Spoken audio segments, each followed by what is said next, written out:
So, Fatman. So,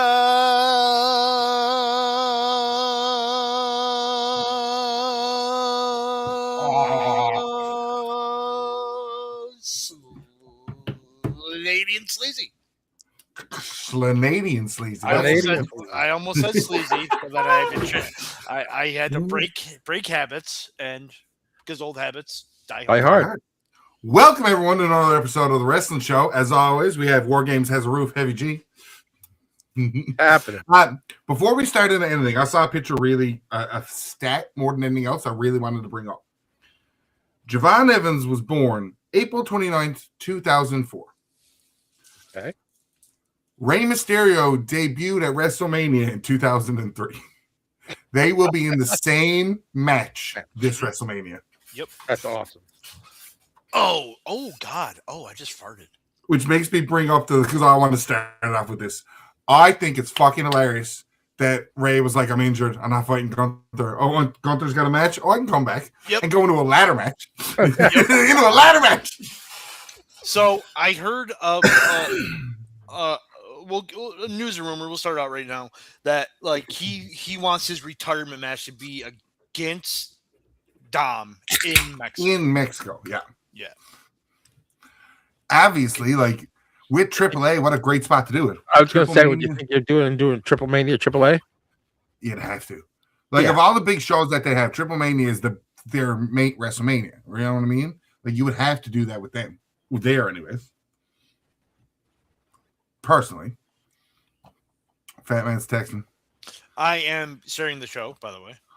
Oh, shit. That's good. Speaking of Mexican wrestlers, or should we say violent Mexican wrestlers at AAA, did you see who once again got pinched?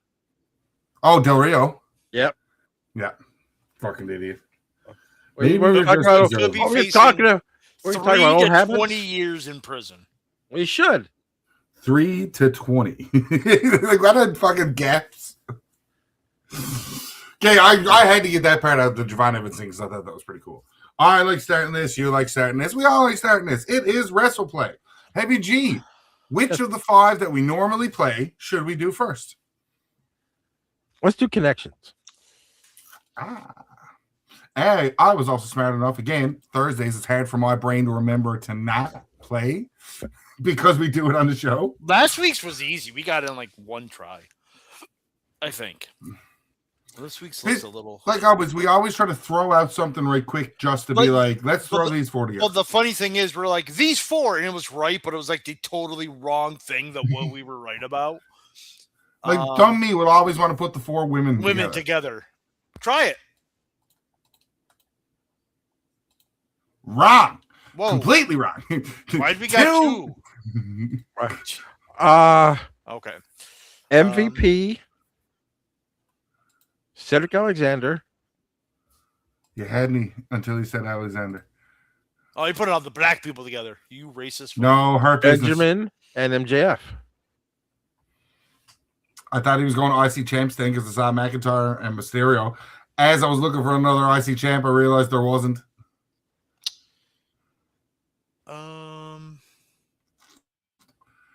Fucking Bandito. Ring of Honor, no. Clear. North American title for NXT. North American.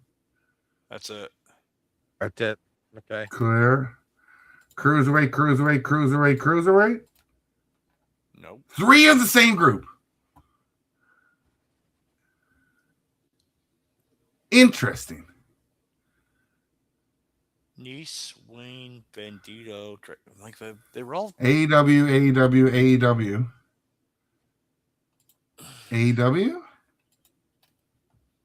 Current Ring of Honor. Same thing. Right. Same thing. So we have what? Tan Sandalwood. We got 2 we got 2 guesses. Okay. Me amor. So we know the women aren't together. What about second generation? Mysterio, Natalia? Dragon Lee. I don't know if James or Stark. And maybe two of the women are definitely together.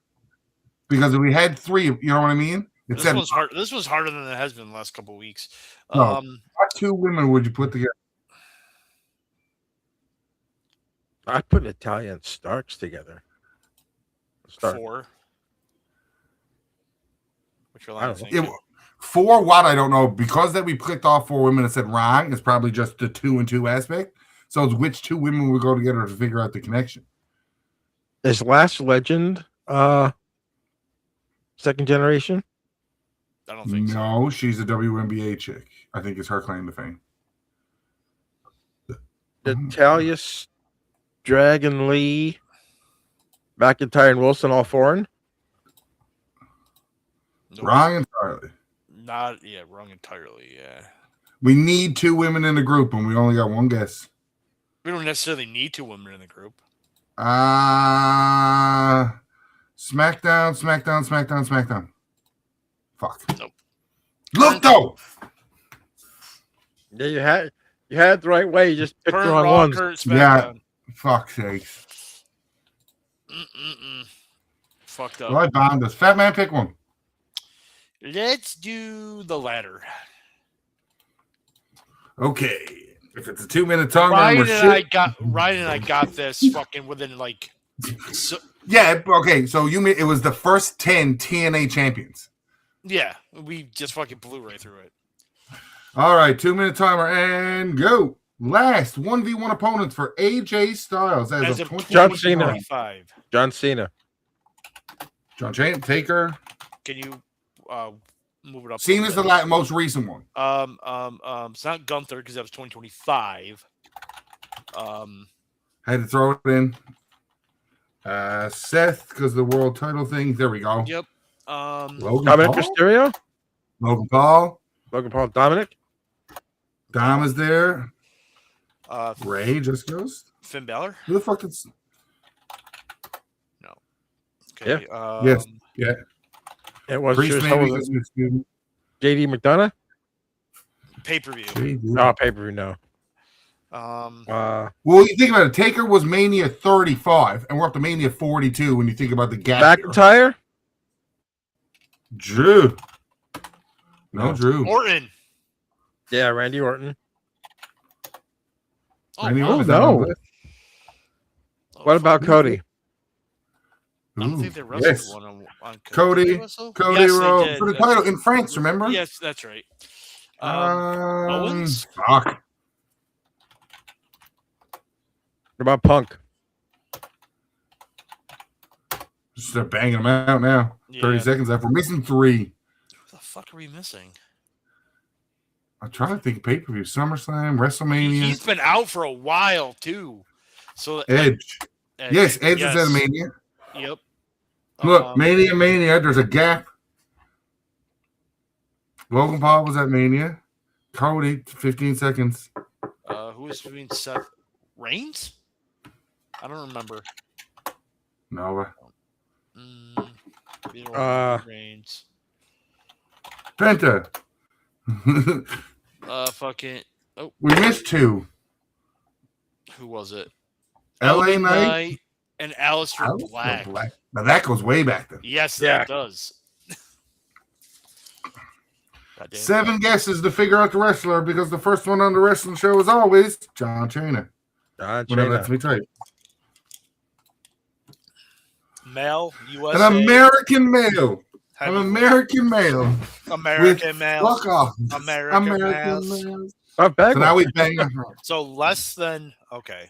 No, I bet no, it's American male, but no. It's under 45, so it's not Bob Backlund. No, it's not Bob Backlund. They are on Raw with 0 world titles, but also and they held tag titles. No tag titles, but a question mark on singles. And isn't LA Knight a 2-time? That's why it says LA Knight 2 there, but the red is saying he's had less than that. Otis. 0. And they've held more than 1 world title, or 1 tag title, and still on Raw, but it's a heavyweight. Okay. Tag team. Oh, no. Wouldn't be Omos, a super heavyweight. Heavyweight. Male USA between 45 and 34. Eric. Bang, baby. Bang. Nice. Nice. I was thinking of tag team champions and a big fellas, and it was like the War Raiders. The War Raiders. Like, Yeah. Nice. Good job. four. I like when we do good on ones, because then when we do shit on ones later. Yeah. Let's go hard, because That's what they she don't said. differentiate. Cross the top, the Don Callis family, the IWGP I was going to say Tatsuka. current New Japan and Don Callis family. Funny how they don't count him as an IC champ, even though he is because of the retcon. Well, then they're right. But he is. TNA champion Don Callis family. Is it current Don Callis family? Josh Alexander. Oh yeah. Allied with Jericho. Don Callis. Okay. That would have been so good. And that's where I think, is it current? Because my first thought is Sammy Guevara. There you go. So it didn't matter if it was current. And Callis is done. Okay. AEW champ, current New Japan. Moxley. Oh yeah, Moxley. No. AEW champ and TNA champ. Yo. Kenny Omega. I was going to say Kenny Omega. Yep. Kenley. Oh no. Whoa. Omega gave us 2. God love. Do the Jericho one. Wait, that makes no sense. Why? Because he was the TNA champ. Oh, he was the Impact champion. Teammate. I get what you're saying. Jericho. No, he's never TNA champion. Hangman. Oh, Deetsy, God love him. He reposted the stream though. Yeah, I saw that. Allied Omega's in with both. Jericho. MJF is allied with Jericho. Yep. Yes. Okay, start going down the line. Jericho, Moxley, Omega, Page. Christian was Joe, AEW. Samoa Joe. Jesus Christ. Yep. What the fuck is wrong with us, man? Yep. I know, right? And then IWGP Intercontinental Champion. Naito? No. I have no idea. Currently with New Japan. Okay. Current New Japan. Tanahashi. Good pick. And then we close off with the Wordle of the day. We have 6 letters. I'm starting with titles. Can you move it up so we can actually see? When I hit enter, absolutely. Ooh, the T and the E stay where they're 2. Plus, we have a second T. Matter. Matter. Just to see where the letters are. Wow. TTER. It's not batter. No. There's no A. Hotter. No. Hotter. Nope. And then this So is where I do the 1, 2, no. How about 3, straight? 4, 5, 6. Oh, So there's a C. C is one of the Cutter. letters. Cutter. Good pick. Yep. And that's all 5 for the day. We did great. Did we though? Gentlemen, there was a show this weekend. And I can't. Why can't I do this again? My screen. It does was this. Gentlemen. April 4th, this show happened. 2026 in the factory at the district in Chesterfield, Missouri. Stand and Deliver. The first Stand and Deliver not to be WrestleMania weekend. So we kind of hold the card to a higher standard when you think about previous Stand and Delivers. Yes. Yep. I actually watched the pre-show. Anybody else? I did not. It was a 10 interperson clusterfuck match. It was good for what it was. It really gave you the person clusterfuck match. what else would you call it? Okay. Hank and Tank, Shiloh Hill, E.K. Prosper, and Ren Sinclair defeated the entire Birthright stable that opened the show, pre-show. Show opens, Lola Vice defeats JC Jane In a triple threat match, which also included Kendall Gray for the NXT Women's Championship, 16 minutes and 15 seconds. Heavy G. I give it 3.5 stars. I think, I thought it was a decent match. It was about time. I was so happy for Lola to get the belt. Finally. Did you see the little nod by JC Jane at that? Yeah. Stop ruining kayfabe, boss. I'm sorry, man. You're supposed to hate each other. What the fuck? Like Sasha Swan at the end of Mania. It's like, oh, you're not a bitch. But again, just outside BS. I mean, the Sinclair crossbody to Henley and Reed was okay, but I don't know. I mean, I was happy to see them. I was actually happy to see them get some time. I was afraid this was going to be like a 8-minute, 9-minute match. This actually was the longest match on the card. Yeah. Yeah. 13 seconds, but it's still the longest match on the card. It's still. Yeah. If I had to give, I'm not giving star ratings anymore. I may go back to that by the end of the year. Because I look through my whole notebook. I'm like, if it's not a 5-star match, we don't give a fuck. Basically, it's not a 5-star match. By the way, there was no 5-star matches on the show. That's fine. But I mean, it was really good. I mean, except for JC Jane being all like, "Oh, I want to show my titties every." I don't know. Listen, I explained this to Michaela when she comes home because me and the kids are watching it. And I'm trying to explain to the kids, they're talking about, well, the girls don't pop out or nothing comes out of place. And I'm like, no, they tapes themselves in and all of that. And it's real good. And then the screen goes black. I'm like, what the fuck's going on? And we thought it was the feed. And then it come back and I see it. And then the screen goes back again. And I started laughing. Kids are like, what? I was like, remember how we said that things don't happen? Yeah, when that screen goes black like that, something popped out. And yeah, there was definitely, they definitely missed one. Yeah, I saw a nipple and then saw the pictures after, and I looked at my kids. I was like, her boob popped out. Oh my god! I was like, and if we don't, and we didn't, but I was like, if we don't go back now and watch it again live on the live feed, by the time this is hauled down and put back up, that's gone. Yeah. Oh yeah. Dude, I watched it. What? When did I watch it? I watched it Monday night, I think. Monday, Tuesday. It was one of those days, and they still missed that one because they went black a couple times. God love her, got through a couple times, but it went black and it came out and she was there and you could. I'm like, ooh, that's a nipple. Well, at least it wasn't an up close one. It was a far away one, but you could still tell her boob was out. But no, I mean, other than that, I don't think she didn't fluster or nothing. I thought it was a really good match. So, next match in the dead spot, which I thought was fucking amazing match, actually. The Vanity Project, Brad Bayer and Ricky Smokes defended their tag team titles against the Los Americanos, Bravo and Rayo. Match went 13 minutes and 27 seconds. I said it last week on the show to Fat Man. NXT is the place, and Ring of Honor is the same thing. That you put two fucking random tag teams together that don't they shouldn't click, and they shouldn't be in the tag team division kind of mindset on the bigger feds, and you'll get fucking bangers. It happens in Ring of Honor, and it happened here tonight. This tag match was fucking great and had no right to be great. 100%. And the crowd, I couldn't tell who. I thought Americanos were the heels, but they were getting cheered like a motherfucker. Because the Vanity Project, as I explained it to my oldest, I was like, they're the pretty boy dickheads. She's like, what? I was like, look at them. They're pretty boys. They're all, that's what the Vanity Project is.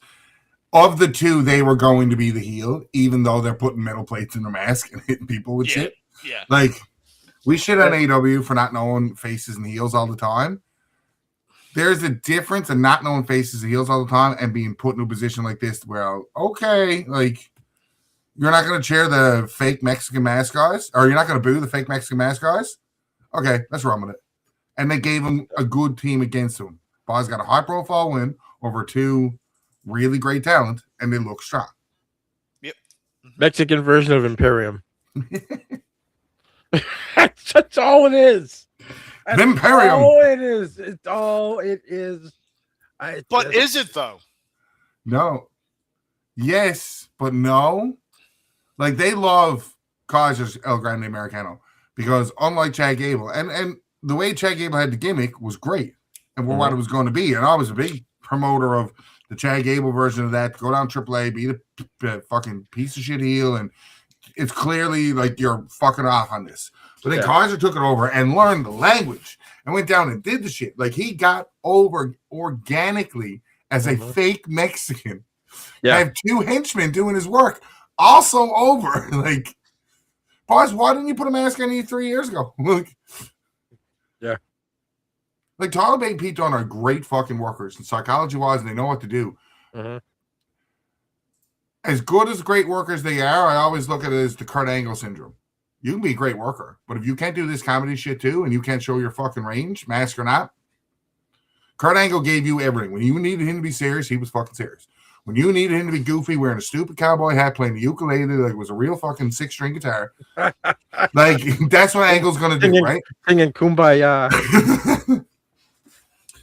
Sol Ruka defeats Zarya 13 minutes and 7 seconds in their semi-grudge match, because in 2 weeks they're fighting in a last woman standing on NXT TV. They're doing a revenge. It's called Revenge for a 2-week special. Yeah. This is the match where I think the wrong kid died. And I will not tell you you're wrong. I just think that you're for some reason it didn't do Zarya any favors. I don't care how many soul snatchers she kicked out of or whatever. It just, man. But I have a question. Do you think it? I don't want to say lacked emotion, but it wasn't. I was waiting for like a really good grudge match, like, oh, I hate you and you hate me, and I know that might be coming up in 2 weeks' time, but has there ever been a women's Hell in the Cell match in NXT? Yes. No, not NXT. They won't get Hell in the Cell in NXT. No. Do you think? See, to me, I think that is the kind of match. It has a roof. It's also not a tag match either. Don't matter. I had to get it. Yeah. To me, it just seemed like if it wasn't going to be the blow-off match, Zarya should have won it. It's not the blow-off match. The benefit of hindsight being 2020, you know what I mean? Like, we get to talk to it now after TV as well. I still would have put Zarya over. Personally, last match or second last match, I still would have put Zarya over. Sol Roka's ready for the main roster. Right. Yeah. So I think, look, Roka gets to win. Zarya is going to beat her in 2 weeks. So that last woman standing should have been loser leaves NXT. Well, to play devil's advocate, sometimes they haven't done it in a little bit, but sometimes they like to bring people down to NXT to have a one-off. Like, actually, they just did it, Gargano, on the show. So that's why they're probably not going to do it. Funny enough, next match, Miles Bourne successfully defends the North American title against Johnny Gargano. 14 minutes and 35 seconds. This match ended out of nowhere to me. Like, it was building up nicely and then just kind of like ended, and the crowd was not into the ending. It was weird. The crowd wanted Gargano to win. Yeah. I wanted Gargano to win. I wanted Gargano to win. So then he hits his finish, and then the crowd's not even chanting 1, 2, 3. They're like, oh, he's gonna lose. Like, it was just like the match was solid and good, but like the crowd was just like they were into it until like the ending, and then they're like, oh, fuck this! Why is this happening? Yeah, basically. Gargano could just, man. He's one of those cogs that you can just put anywhere and he fits. Mm-hmm. I mean, he knows his place. I shouldn't say never got him until the whole thing with DIY and stuff. Didn't know of him in the indies or whatever, but I think he's underrated. Yeah, he is. He's a good guy too. Another guy I fucking produced, so had that connection there. Yeah, no, he's a great guy. Johnny Gargano's actually a great human being, and also a great worker. So I'm glad he's in WWE, and his 2018 and 19 is probably the best NXT's ever been, in my opinion. So fair enough. there's not really much else to say about that. We all wanted Gargano to win, and he didn't, and it left a sour taste in our mouths. Yep. Make me mad, boy. Tatum Paxton defeats Blake Monroe, successfully defending her NXT Women's North American Championship. It was fine. It was like I had a song for her. Part-time seller. I'm like, come on, really? Just if you're gonna sell the arm, sell it. Don't. Yeah, that was my issue with the match. Like, she worked on the arm and then basically just gave up on it. And I think I'm with Heavy G on this. Is like, if you're gonna work on a body part, have it factor into the match instead of working on the body part and then have it be no sold and does nothing for the match. You're just wasting time at that point. Yeah. So you could do better spots. Like that's the old school thinking in me, and I don't think I'm ever going to change that line of thought. Like, if you're going to work on a body part, make it fucking matter. Mm-hmm. Like, make it like if they're working on an arm, work on an arm because she's like, oh, I just separated my shoulder, and then like moving it around and yeah, exactly. Falls on it once and then grabs the shoulder, then never sells again. Okay. Like if you're gonna, like you said, work on a body part. If it, if someone has speed, you work on their legs. If someone has power, you work on their arms or their back or whatever. So yeah, it took away from the match for me. I mean, it was a bad match. It wasn't bad, but it's just like I don't think it took it away from me. I'm just all like, oh, okay, little things. Fair enough. Yeah. In the main event, Joe Hendry, Ricky Saints, and Ethan Page failed to defeat Tony D'Angelo for the NXT Championship. 16 minutes and 2 seconds. Tony D'Angelo becomes the first Grand Slam champion in NXT history. Most predictable match to call on the show. I'm gonna say that. I mean, you know he was gonna win, and it was another one of those. I knew he was gonna win when he was laying on the outside for 10 fucking minutes during the match when that was a 16-minute match. Well, your eyes are trained for that shit. So I'm like, oh, okay, he's winning now. Like, definitely. Yeah. He's not in the like every time somebody's outside the ring for like a basic fucking move for more than fucking 2 minutes and just laying there for like 10 minutes, you know they're winning. It's like, oh, he came in, got hit once, fucking was laid out for 10 minutes, came in, hit his finisher, and won. Yeah. But no, good for him. The match was good. I like the best part of it was the Ricky Staines, Ethan Page shit. Bye-bye. Yep. So that was the best part. It did what it had to do. It advanced the Page Stark story. It got the title of Henry to go to the main roster, and it made D'Angelo the NXT champion. Yep. So it all achieved its goals. Yep. Over under. Matches on AEW. I mean, no. Well, yes, that, but basically on NXT, the most simplest way we can do this. Over under. It was a thumbs up. Oh, I'll take the third. I'll take mediocre. Yeah, okay, fair. It was thumbs up, but for a stand and deliver, it didn't feel like a stand and deliver. It wasn't WrestleMania weekend. It wasn't in a big arena. It wasn't like the crowd was like into it, but also not. It was weird for a stand and deliver.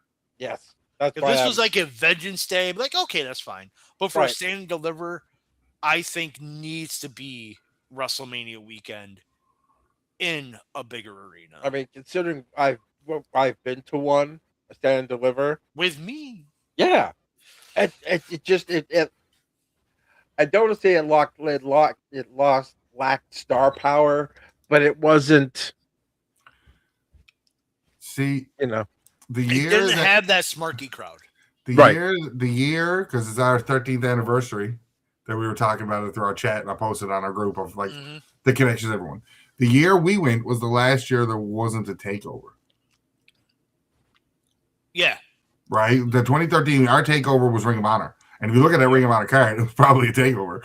Like, as a whole, like when you look at the NXT guys that ran it. But yeah, that was our last before WWE really made a fucking weekend out of it. I am going to fucking look at the card. At the card. Well, okay. Well, you're bringing up the card. How many matches does the AEW pay-per-view have? That is this Sunday. Keep in mind, Collision has already been taped, and it looks like to be what happened on the Collision has affected what I have on the card now. I'd like to point out that before I looked at Dynasty's card yesterday, before Dynamite happened, there was a match added that I had no clue about, and then Dynamite happened. So, how many matches do you think we have on the AEW pay-per-view? Fuck, hit the wrong button. I'm going to say 10. Fat Man?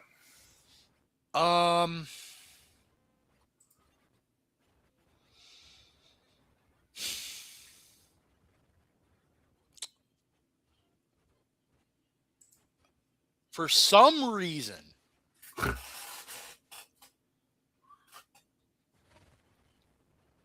I feel like I'm going under here.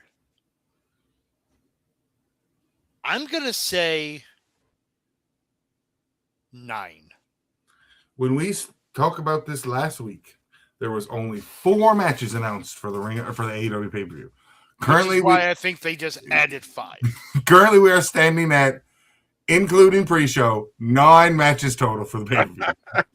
Alex Windsor and Mira Sharif is on the pre-show. We knew about FTR and Copen Cage. We knew about Moxley and Ospreay. The only difference is that is now a title match. Oh, is it? Yeah. Promo from Ospreay. I don't want your fucking goons around here. Make it for the title so they're forced not to be here. Moxley was like, I like beating people up. I'm in. Right? Andrade and Darby Allin. Allin wins against the title shot. We knew that one. Mm-hmm. The Spider Lady versus Jamie Hayter was added for the Women's World title. Okay. The Young Bucks versus Okada and Takeshita. Why? Why? It was supposed to be Proto Okada. It was supposed to be Okada and Arnold Raymond. That's my little brother, Raymond. Yes, sir. Let's go. It was supposed to be Okada and Carl Fletcher. Right. Information, news, and rumors. Carl Fletcher is injured. The TNT title is vacated. Takeshita and Okada will be the team. Solely on, we're already booking Double or Nothing matches because the two of them will fight at Double or Nothing for the international. Okada and Takeshita will fight for the international title at Double or Nothing. So we've already started the Double or Nothing. How many matches are going to be on the pay-per-view? We're not even done with Dynasty, boss. With that being said, Chris Jericho versus Ricochet also added through Dynamite. Mm-hmm. We knew about MJF and Kenny Omega, and because of the vacant TNT title, it will be a Casino Gauntlet match. The first 2 entrants are announced as Tommaso Ciampa and that fucking dickhead Roosh. fucking. What the hell is Jericho? My problem with Roosh, he's a piece of shit. Never should have been Ring of Honor champion for as long as he was. And fucking COVID. Twice. Fuck him. Fuck Roosh. I'm not a Roosh fan either. I don't think Roosh's wife is a Roosh fan, but that's why we. Fuck. It's close to home. Jesus Christ. Fuck. Rebellion's happening. They also got 9 matches announced, but nobody freaks out about TNA having 9 matches. Well, there's 8 on the main show, and it's going to be a 3-hour-long pay-per-view, as opposed to AEW, who are going to add probably at least 2 more matches, and it's going to go 4.5 fucking hours. So, and these matches don't need to be that long. If Jericho Ricochet goes over fucking 10, that's too much. But Jericho, he's not wrong. He's not wrong. It's too much. He's not wrong. That match should go 9 minutes and 59 seconds. 8 minutes. If it goes anything over 10, I will literally post, because I'll be able to watch this live. I'll literally be able to post too fucking long. He's gonna have it on repeat every 5 seconds. Too fucking long. The show's gonna end at fucking 12:30 at night. Yeah. So anyway, let's go to a better promotion. Rebellion, TNA. Rebellion. Now we talked about this card last week, so I'll just go Saturday night, which I won't be able to watch live, but we'll still watch clips and shit. No, I'll be able to watch like Monday or Tuesday. We went through this card last week, so we won't touch on it as much. But Heavy G, give your opinions on what we're going with. Leon Slater versus Cedric Alexander for the X Division Championship, a match that was supposed to happen but Leon Slater had that fucking issue with his visa or whatnot. Yeah. 2 thumbs up from this guy. I like it. Frankie Kazarian versus Elijah. I like it. Middle for this guy. Nick Nemeth versus AJ Francis. Why the hell is Brittany Kozar there? It's in Cleveland. That makes sense. Trey Miguel versus Mustafa Ali for the International Championship.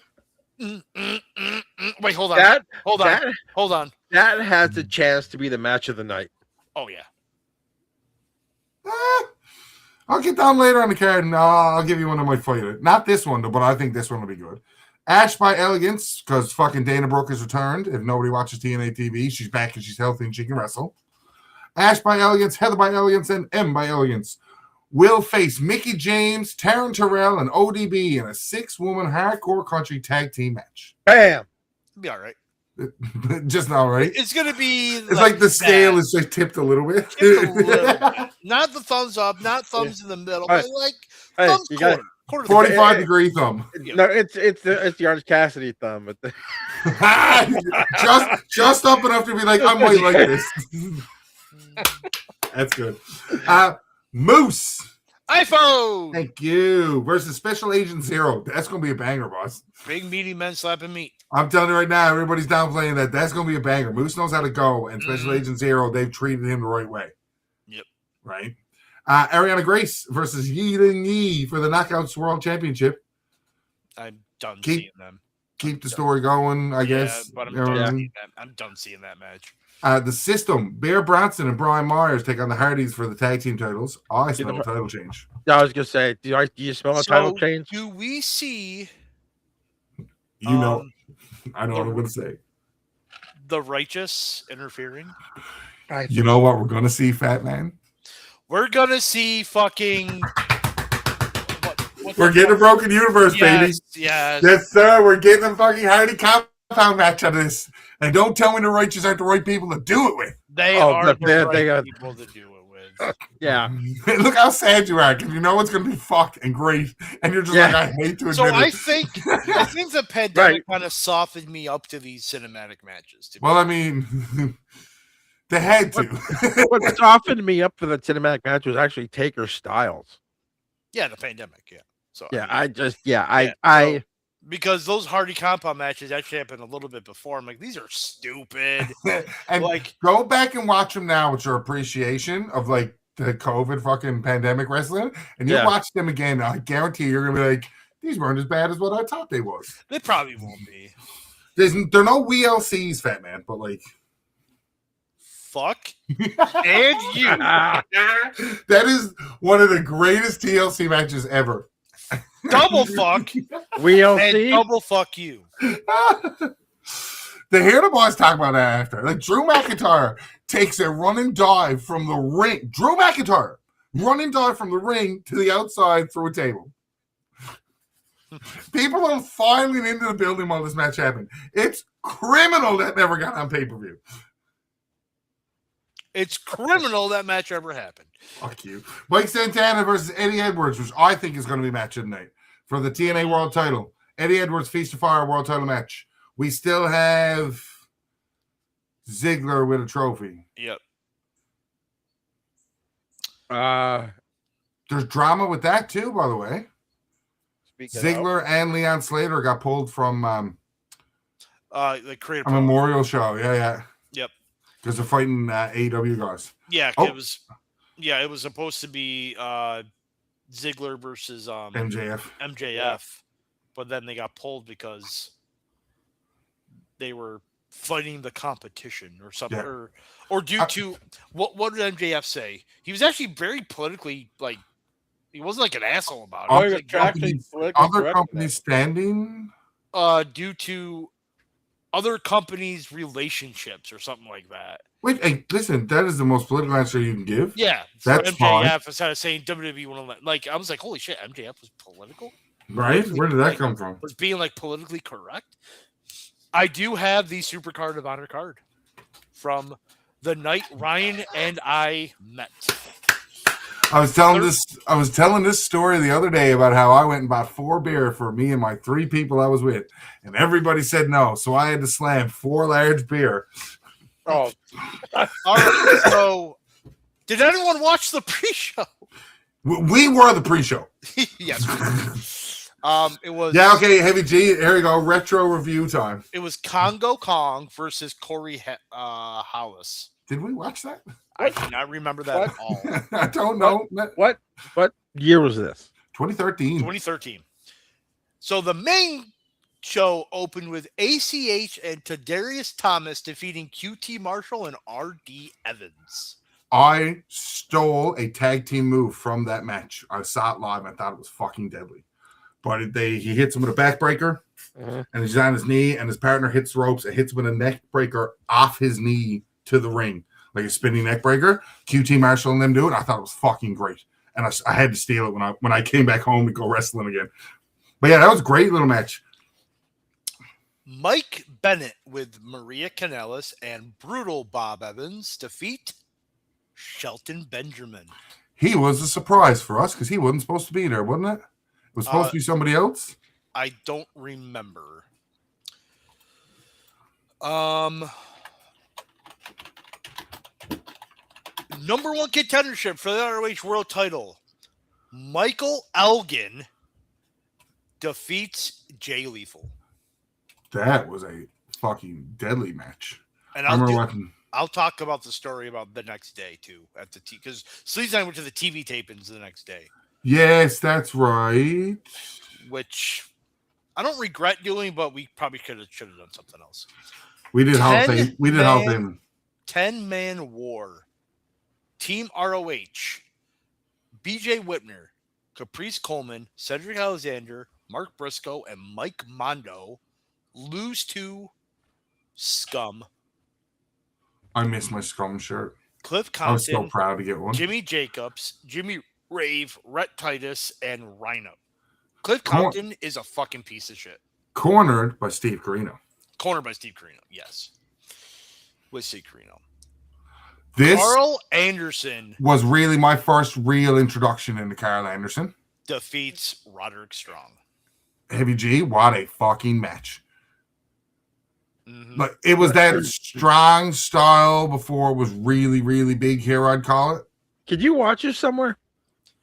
You could probably watch it on Honor Club, but I think they were having some technical issues. I think the main event got cut off. And the Supercard of Honor that's still going on, by the way. The one I went to in New Orleans is the only ROH show you cannot fucking watch or find because the feed was so fucking bad. Wow. Because I had Honor Club at the time, and I literally tried to watch it on my phone, and it said, what the fuck did it say? It said error, technical issues, and I kept peeking up during every match, and it kept saying it. You literally cannot find that show. Which is sick, because there were some fucking bangers on that one. But that was an AEW show. That was also like 4.5, 5 hours long. It was a fucking long-ass show. Anyway, precursor. Three-way elimination match for the ROH World Title. Matt Taven, who destroyed Ring of Honor, retained against Adam Cole, Bye-bye, and Matt Hardy. I thought me and Travis were going to get stabbed during this match. Because remember those 4 beer from earlier in the show? Yeah. Yep. Yeah. Me and Travis being diehard Matt Hardy fans. And this is right in the middle of, like, fuck Matt Hardy was the general consensus on everybody at this time. So, like, in the middle of New York. Especially in Ring of Honor, because which is weird because Shelton Benjamin, he was fine. But Matt, former WWE guy, but Matt Hardy, they're like, fuck him. He's a WWE guy. Blah, blah, big blah. money Matt gimmick was fucking great, dude. Yeah, plus he was a part of Scum, so. Yeah. Which ended up going into the Kingdom. Again, love it that way. Yep. I thought we were getting stabbed, Heavy G. Me and Travis specifically, because we were like, V1, woo! Like, as a tag team guy, this next match was. I was just gonna ask. I brought the card up. I was gonna ask you how this match was. Oh my god! Red Dragon versus the American Wolves. I could only imagine how good this match was. They should have stopped the pay-per-view here. And then there's no way Jay Briscoe way. is winning the ROH World title.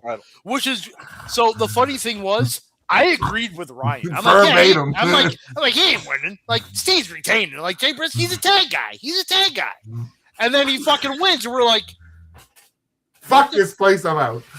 He literally got up and left, and I'm just like, what the fuck just happened? Missed the whole celebration. I was like, Travis, we gotta go. I'm like, what the fuck just happened? And the funny thing was, I remember we parked in Upper Manhattan, Sleazy and I, and we parked for the day. So once it passed midnight, they charge you for the extra day. I remember having to run. I was like probably 30, 40, 50 pounds heavier then than I was now, running because the nearest subway station was like 20 blocks. Ooh. Running 20 blocks Sleazy gave me his keys, ran 20 blocks. Like, we're here for our car. We're here for the car. 11:59. Made it by 1 fucking minute. It's not that the match was bad, Heavy G. Boss had a great match. It's just it was the worst finish I think I've ever seen live in my entire life. As in, he didn't want. The finish wasn't bad. It was the outcome of the finish that was bad.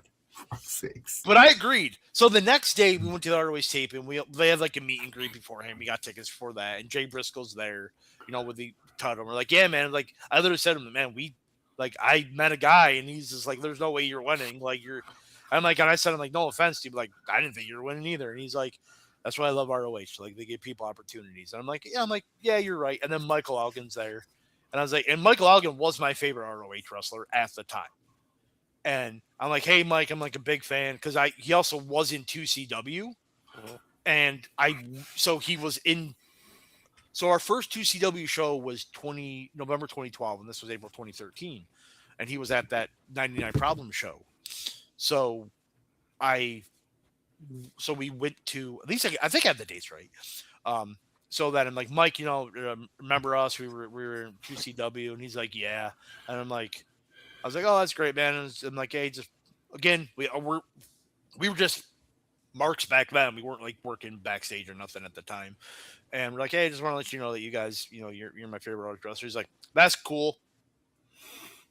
No, I got a picture with him, and then that's basically it. Like, he's kind of a dick. Like, he was a dick in Binghamton, but he was also a dick. Like, he's an asshole. Like, Jay Lethal was very approachable. Like, very, very approachable. Was he banging AJ Lee at the time? Of course he was approachable. I don't think he was. That's Jay Lethal. Oh, that's how I thought you said it was Jay Lethal. No, Jay. Did I say Jay? I meant Jay Briscoe. Oh, okay. Jay Briscoe. Well, so was Jay Lethal, but Jay Briscoe was very approachable. Like, so was obviously Mark. Like, even Matt Hardy was doing meet and greet. Speaking of Jay Lethal, I do yours first. Is it a shame, or is it,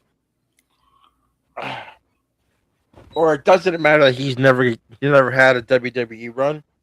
Jay Lethal? It doesn't matter. Like, nowadays, like that mindset died with Sting. So I don't think the mindset's died. I think there's still some people who want to go to WWE and be like, I need to make it in WWE. It's still there, but I'll kind of agree with Ryan on that point too. Is the mindset is lesser now because you have AEW, and AEW is giving people. You're on television. It's giving you exposure, like. But also, there is some people who are like, I want to go to WWE and see if I can make it. It's not.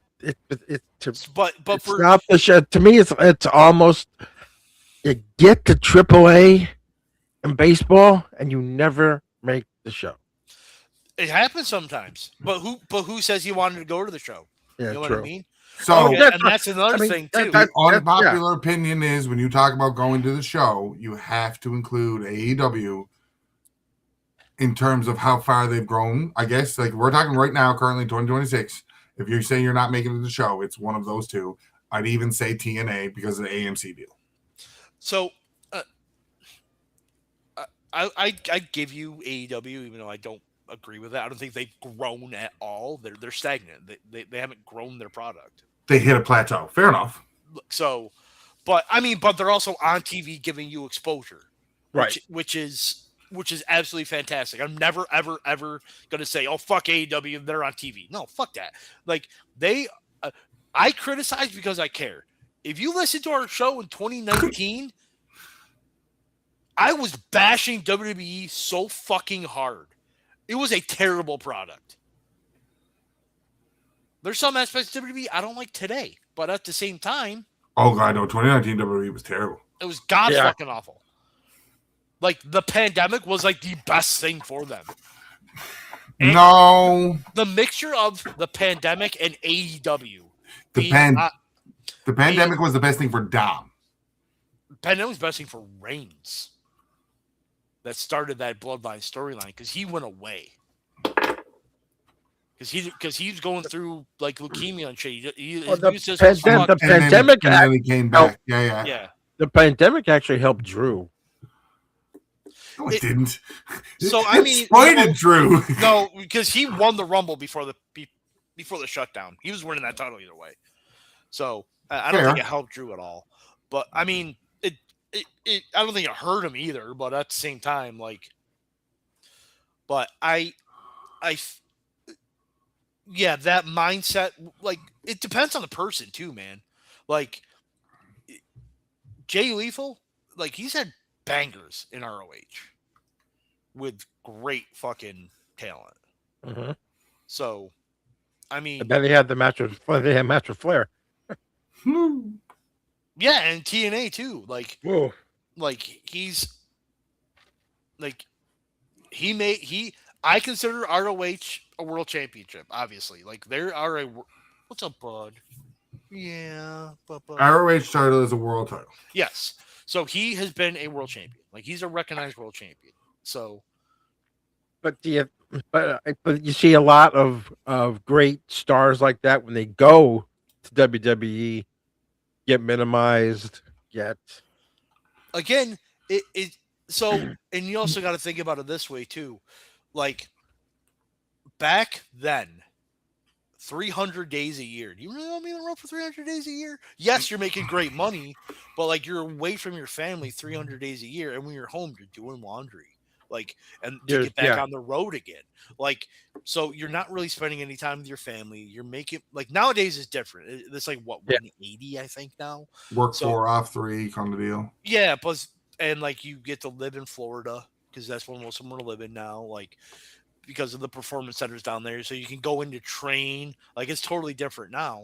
But, like, back in the day, some people are like, you know what? I'd rather take a little bit less money. I'm still financially secure and be home with my family. True.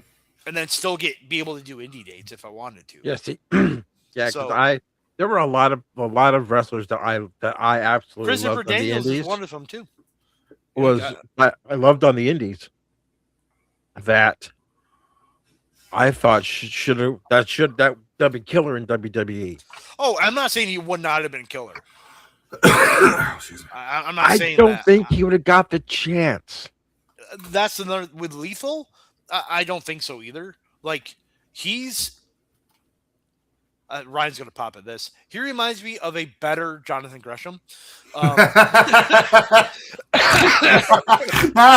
knew he was gonna pop at that. Yes, a taller Jonathan Gresham, a smaller Jonathan Gresham.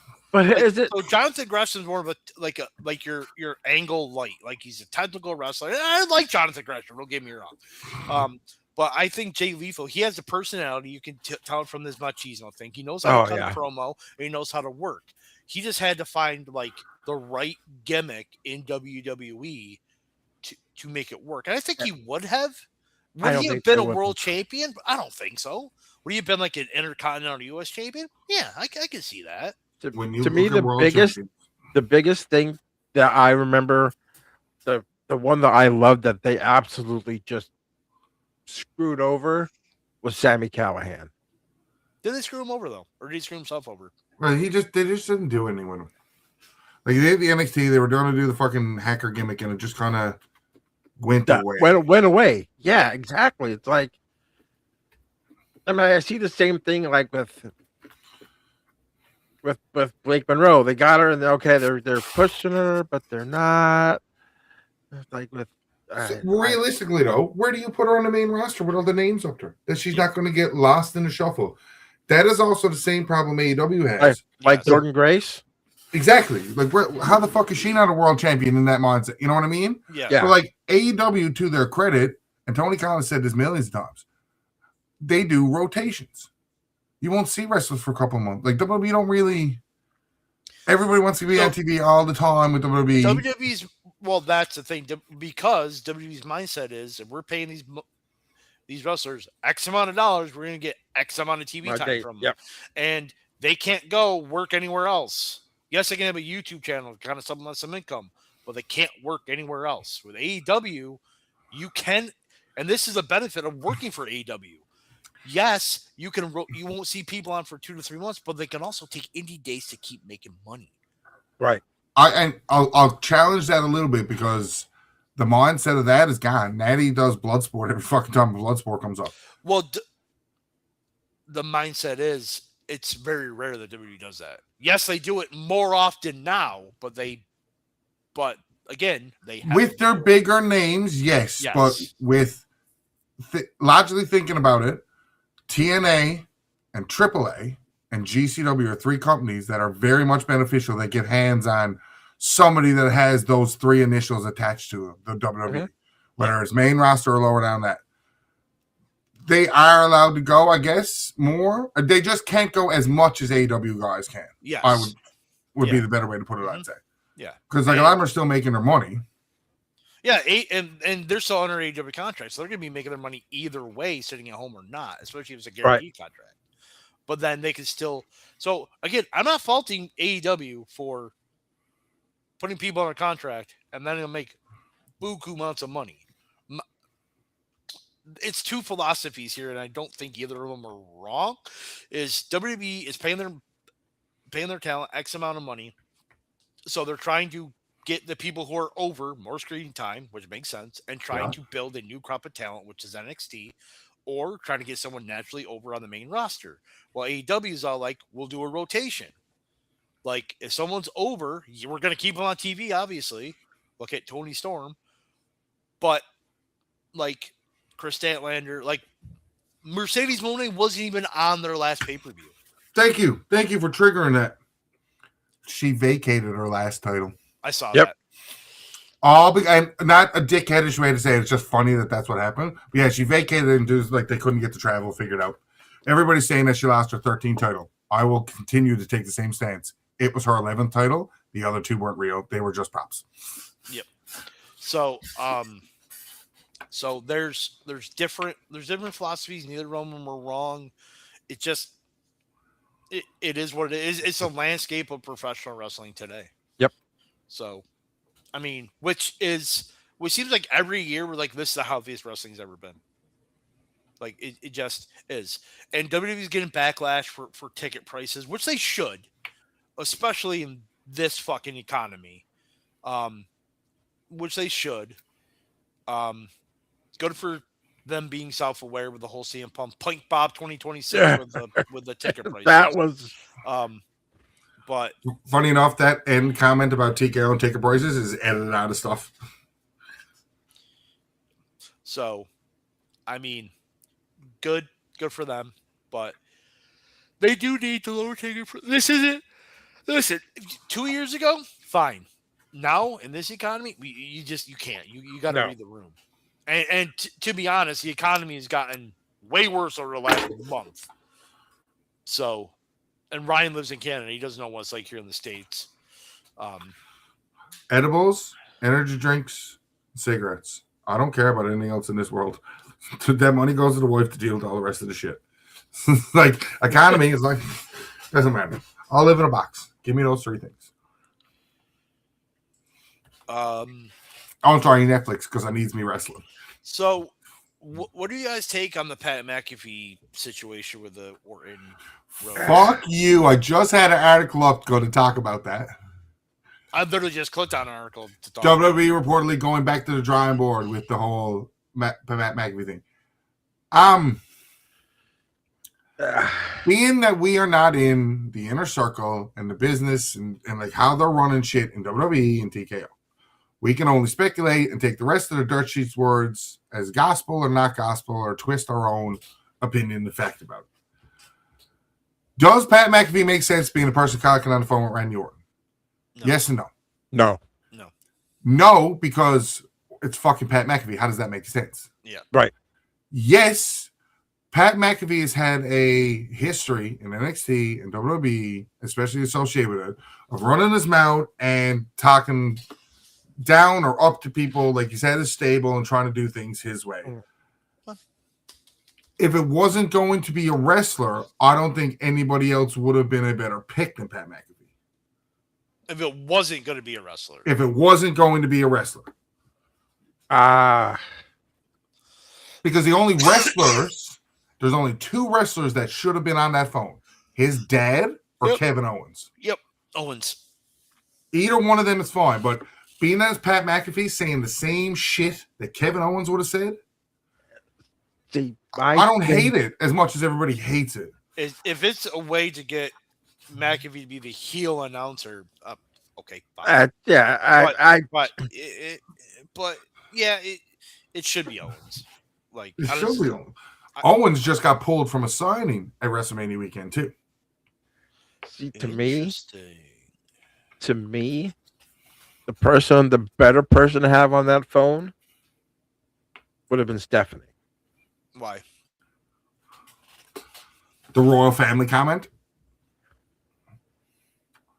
The fucking Ortons. As soon as they made that comment, the first thing that popped in my head is why I thought it was his dad. It was like the Orton family. They're fucking forever. Like, why? Yeah. Like, yeah, exactly. I mean, obvious answer is obvious, fat man. Yeah.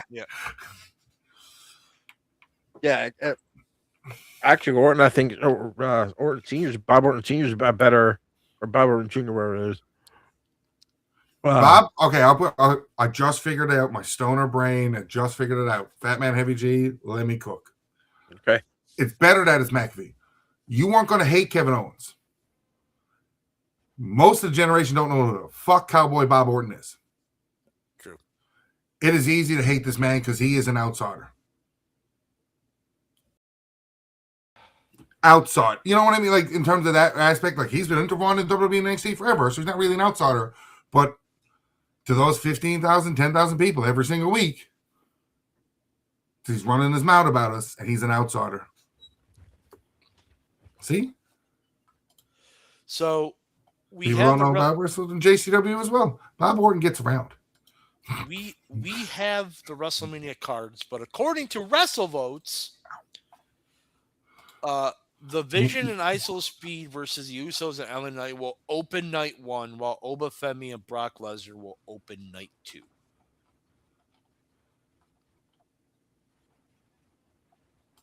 I'm trying to think. I don't hate that. I have a thought process to it. I'm just trying to bring it up to see if it shows, because 2 matches on both nights have been officially announced as they will be the ones that are on ESPN for free. Yeah. Where is it to? Does Wikipedia tell me? Maybe. Let's see. Our split nights 1 and 2. Do matches. No, it doesn't tell me. I know the ladder match on night 2 also in the first hour. Okay.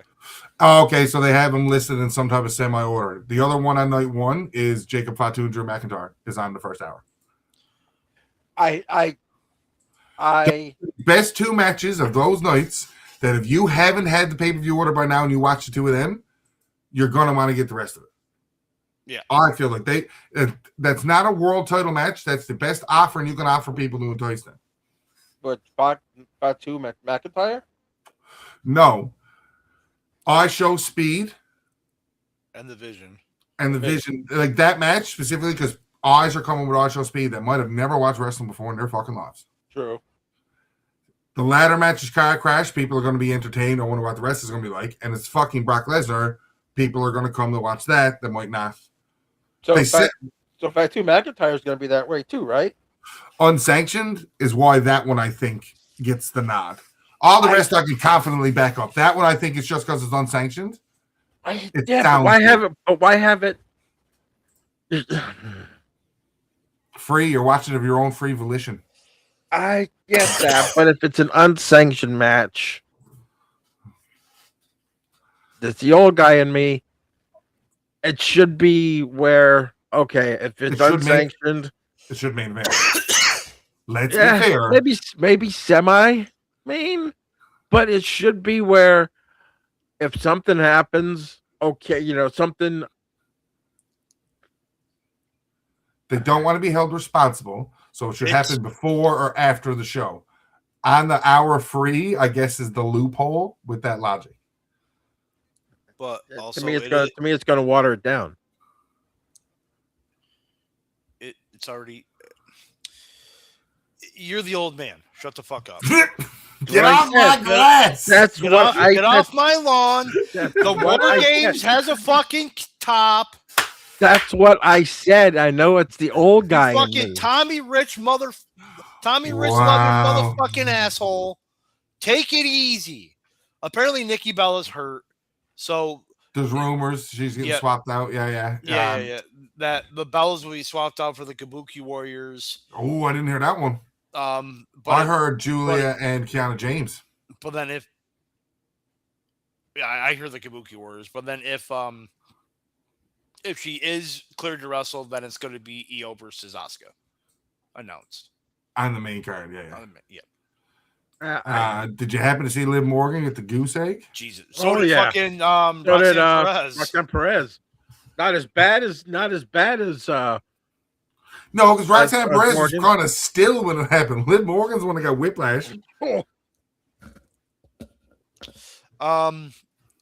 Steve McMichael did get diagnosed with CTE. Oh, of course he did. Shock. Not sure if it was from football or wrestling, or probably a little bit of both. Didn't take that many hits in wrestling. Rapper Offset shot and taken to hospital in Florida. Why do I care? Why do I care? Why do you care? I don't know. Why is this on a wrestling website? Oh, Lord knows. Oh, because he did a soundtrack. Yeah, he did a thing with Ric Flair. Who fucking cares? Oh, what do you think about Ric Flair saying that WWE is trying to erase his legacy? I think all the sexual assault would have said that, but I don't want to. Yep. They pick different reasons to blackball people all the time.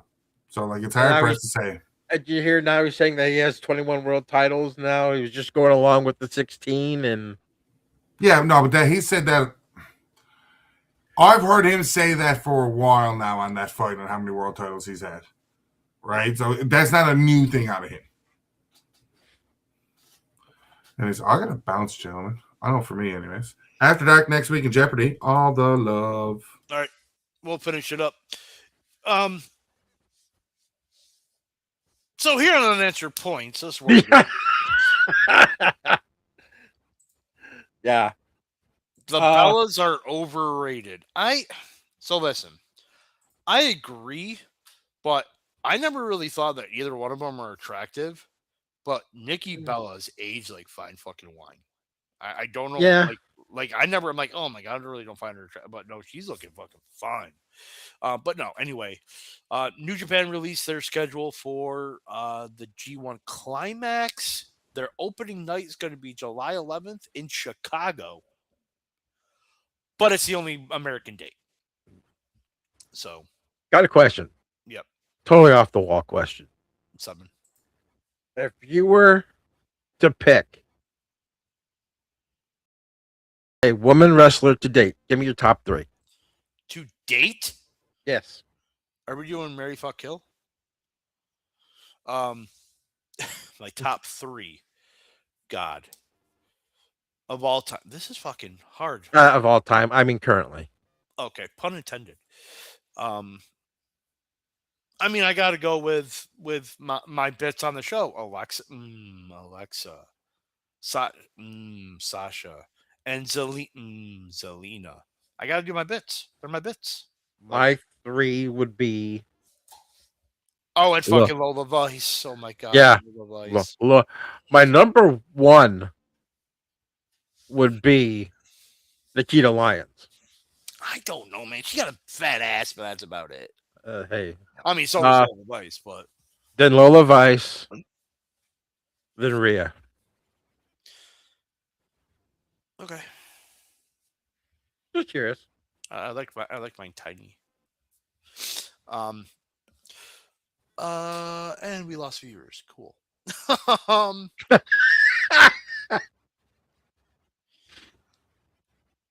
Apparently, Demon Finn Balor is returning at WrestleMania. Yes, I like to see that. So he's going. So what should happen is him fucking 1000% murking Dom in like less than a minute. But it's not going to happen. They're going to have a competitive fucking match, and Dom's probably going to win somehow. That's what they do with the Demon. The Demon's not special anymore. It really isn't.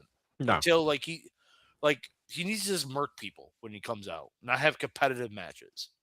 Well, wasn't he the Demon when he won the first Universal title? No. Are you sure? He might have been. I don't remember. But again, he had a long competitive match. We did kind of vaguely talk about Alberto Del Rio. Yeah, that's just good. He was arrested in North Mexico after his wife made an emergency call reporting she was a victim of domestic abuse. The incident occurred less than a month after Del Rio launched a new promotion in Mexico. Yeah. In collaboration with Dr. Wagner Jr. Yeah.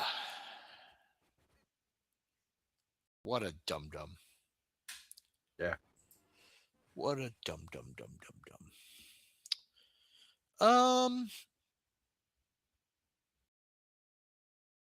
You got anything else? I'm good. Yeah. Oh, you're good. Yeah. All right. Put yourself over. You're going to catch me, Hall of Famer Fatman and Mark with 4A's on Unanswered Points coming up on Tuesday night. We're going to talk about the men's and women's basketball champions in Michigan. So, spoiler, these were not great Final Fours. No. At all. I love the fact that UCLA beat the piss out of South Carolina. Like even I didn't watch any of that. I just saw the score. But I watched the men's one. For the first half, UConn Illinois was entertaining, and then UConn pulled away. Michigan fucking destroyed Arizona, which I was very surprised at. Yeah. And then again, Michigan was destroying UConn, and then in the last 5 minutes, Michigan was making these stupid fucking mistakes. And I'm like, oh, here we go. This is going to be the Duke game all over again. So that's 5 minutes of the title game was entertaining, but Michigan kind of just was kind of like the better team. Yeah. These were not great finals or Final Fours. Games. So talk about that. We'll talk about the Masters and oh yeah. That started today, and your favorite person, Rory's tied for the lead. Yeah. I haven't heard from Philly Phil in over 2 months, and they post. I was just gonna say disappeared. Disappeared, and all of a sudden, Rory. Yeah. Talk about the baseball. Talk about the man of the Red Sox fucking sucking. Maybe at this point, I think the basketball. I know the basketball playoffs are set. The 10 to 20 teams are set. We just don't know the order yet. The NHL is going to be coming down to their final couple games. If the Bruins win Saturday, and I think Columbus loses their next game, the Bruins clinch a playoff. Yeah, didn't some team beat you? There's a lot of teams. There's a lot of teams that beat us. What are you talking about? Like the Flyers? Yeah. What playoff position are they in again? Last time I knew they were in. Last time you knew they were in? Let me take a look. Yes. Yeah. Fuck you. Oh, they are in? Yep. Right for right now. For right now. But what's going on? Did you? Oh, go ahead. Okay, so the Columbus is actually down 1-0. So, and you guys are down 3-1. But yeah, we don't play again until Saturday, which is super weird. Like we played what? Oh, not last night, the night before, and then we had like just 4 days off. It's weird. Utah still has yet to play a shootout. 77 games So, in. what do you make of people bitching and complaining about? They should go back to the 1 versus 8 seeding.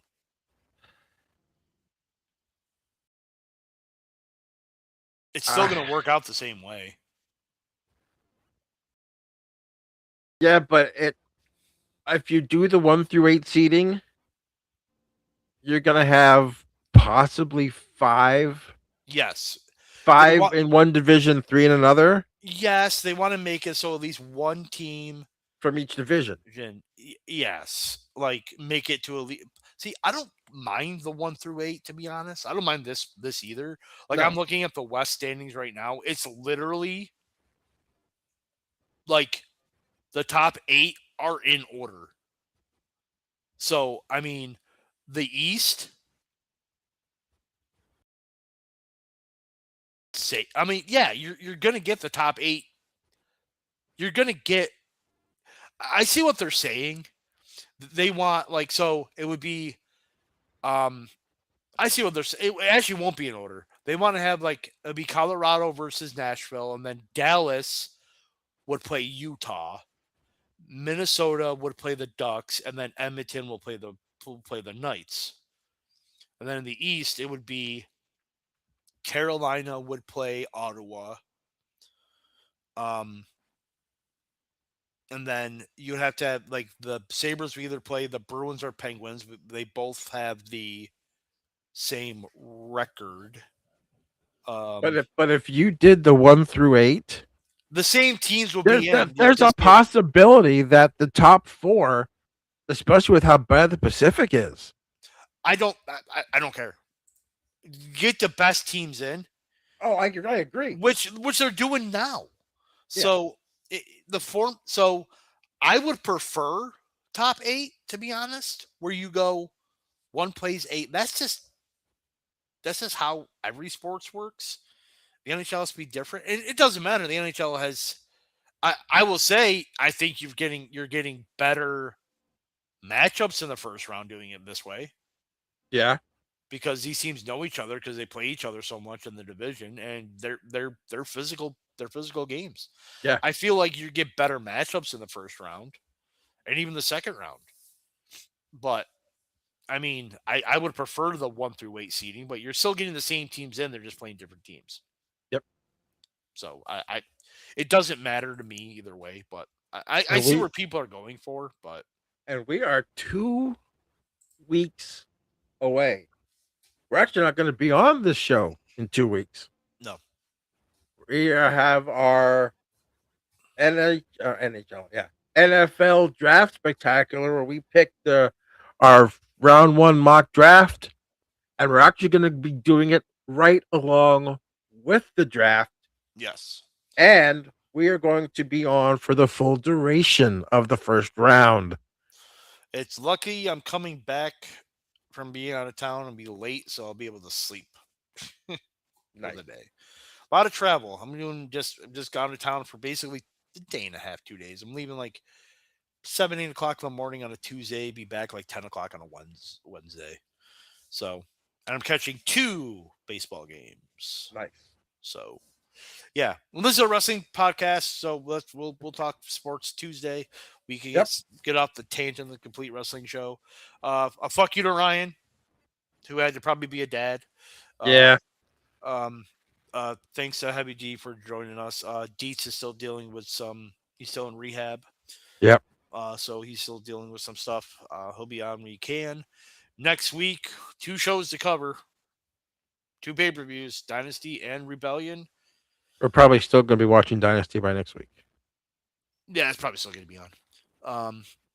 And then the week after that is WrestleMania. We got to figure out when we're actually doing that show, because that show is normally Thursday night, and we're going to be on for the draft. So we got to figure out when we're covering WrestleMania. Maybe we will do Monday night. Monday after WrestleMania. We'll get together. We'll figure it out. But, all right. Catch the socials everywhere. So unless you do it that Tuesday. Oh, we 'cause can do it. No, I'll be in Detroit. Oh, that's right. You'll be in Detroit. I'll be in Detroit. I can't do it that Tuesday or Wednesday, so it's gonna have to be that Monday or Friday. Yep. And I'm back to work Saturday, so it's either gonna be Monday or Friday. Sure. All right. Peace. I can't see that. A hot dog. Oh, I haven't done that in a long time. I got your back, buddy. I haven't done that in a very long time because Ryan normally closes the show out. I think he does it on purpose. I think he does fuck too. Dave Meltzer. Fuck Tony Khan. A hot dog's not a sandwich. A sub is not a sandwich. A burger is a sandwich. Tacos and burritos aren't sandwiches, you Indiana pieces of fuck. And yeah. We're out of here. Peace. See ya.